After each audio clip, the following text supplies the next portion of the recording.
Okay, I'm in the Atlanta area, and I'm in a bathroom that's been redone before, believe it or not.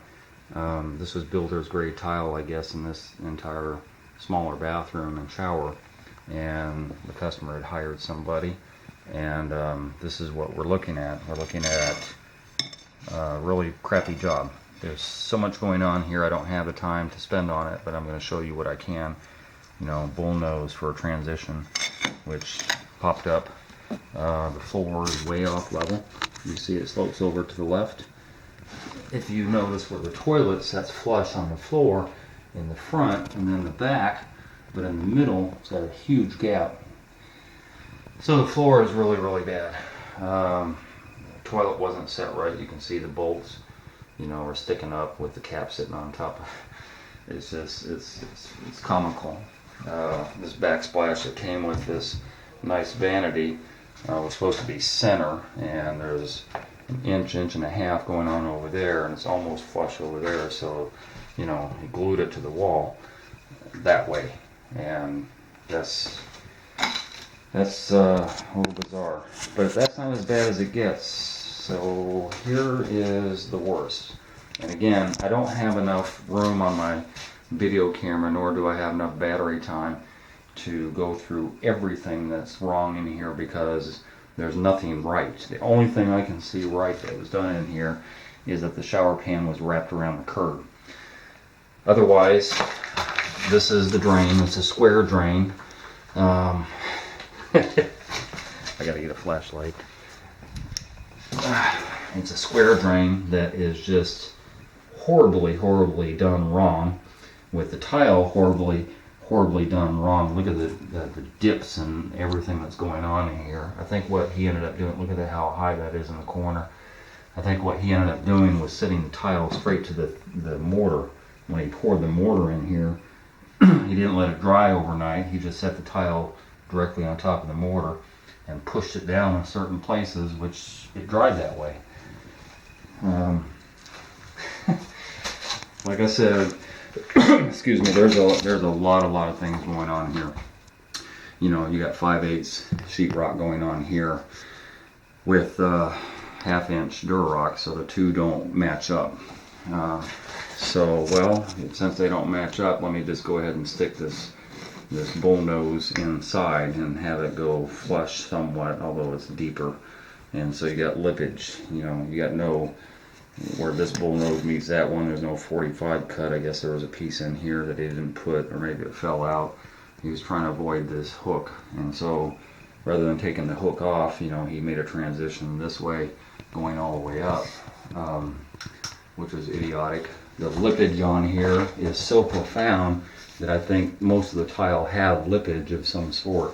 When I say lippage, I mean one tile sticks out from the other.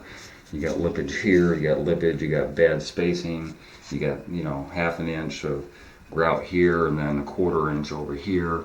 There's a couple areas where there's no grout line, hardly at all, well, where the lippage is. More lippage going on here, the grout lines are horrible everywhere. The escutcheon is not going to fit. The tile should have been flush with the top of this, and it's actually out almost all the way, so I'm not even sure the escutcheon would ever fit.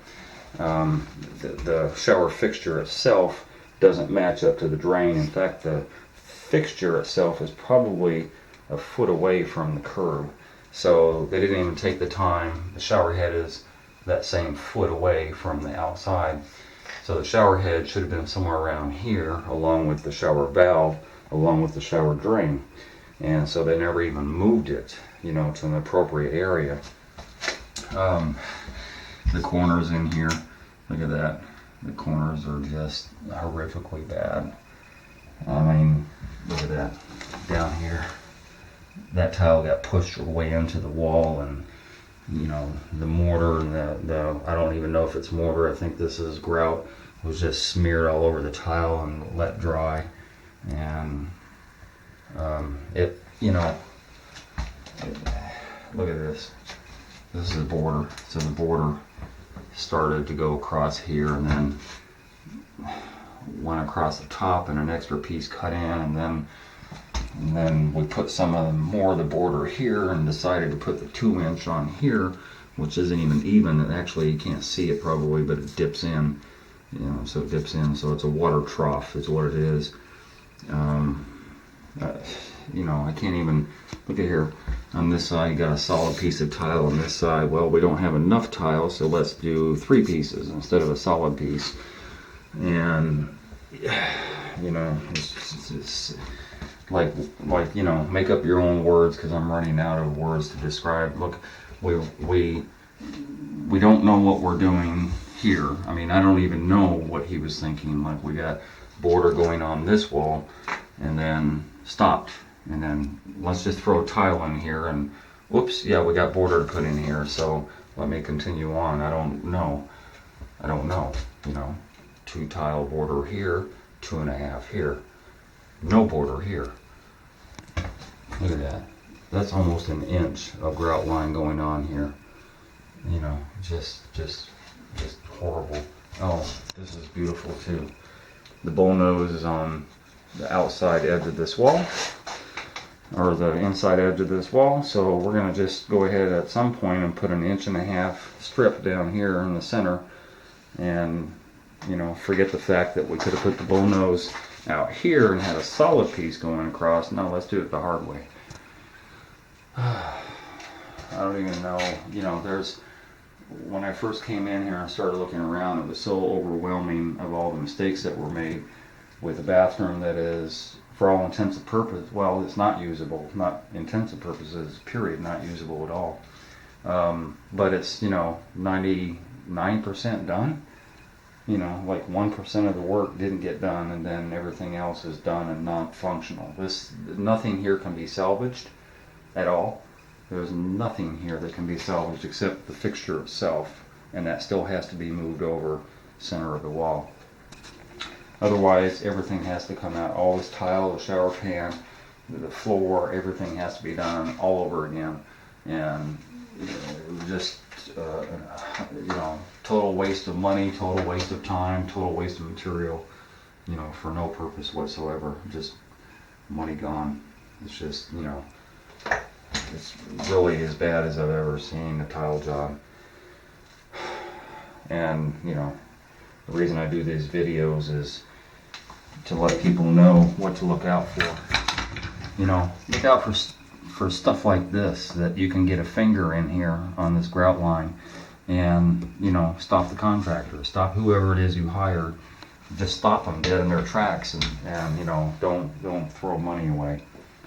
You know, in addition to looking for these things, this job didn't happen overnight. This went on for a minimum of 5 days, maybe 7, 8 days. And so by the 2nd or 3rd day, when you start seeing any of this stuff go on, you know, don't trust your instinct. Get rid of the guy. Stop work right away. Don't hesitate, because otherwise you get into a situation like this where you're spending more than you need to. And, you know, send them away and get somebody else. You know, the due diligence in the beginning is find out about your contractor. Google him, find out what kind of work he did. Not references, but look for, you know, videos and pictures of work that he actually did. And don't get it stuck into this situation, because, you know, my 15-year-old, I think, could do a better job than this was ever done. Maybe he can't, but, you know, you never know.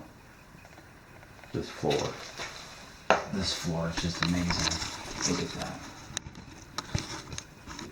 That just trips me out when I see this. It's just, I don't mean to keep harping on it, but it's really, really, really bad.